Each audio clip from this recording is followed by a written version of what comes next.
আরেকটি কথা বলি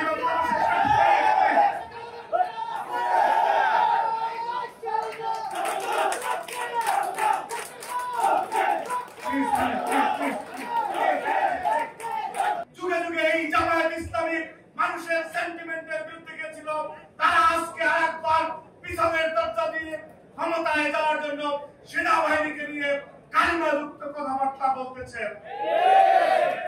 উপস্থিতি, সেনাবাহিনী বাংলাদেশের গর্বের ঠিকানা। আমরা যদি এদের সাথে তাল মিলিয়ে কেউ কথা বলি, বাংলাদেশে অনিবার্য বিপদ অপেক্ষা করতেছে। আরেকটি কথা বলি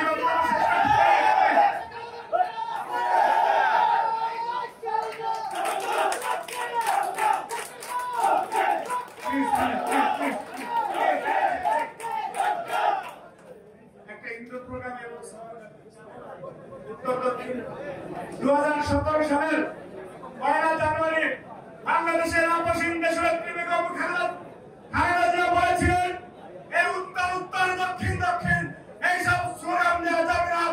আমরা কোয়ান্টিটি নয় কোয়ালিটিতে বিশ্বাস করতে চাই। এই কর্মীরা বেগম খালেদা জিয়ার নির্দেশনা এবং তারেক রহমানের সেন্টিমেন্টকে ধারণ না করবে, তারা ছাত্র দলের কর্মী হওয়ার যোগ্যতা রাখবে না। সৃজনশীল রাজনীতি করতে হবে, মেধাভিত্তিক রাজনীতি করতে হবে, যুগোপযোগী রাজনীতি করতে হবে। শুধুমাত্র গতানুগতিক স্লোগান দিলে দল বিপদে পড়বে। আমার বক্তব্য শেষ।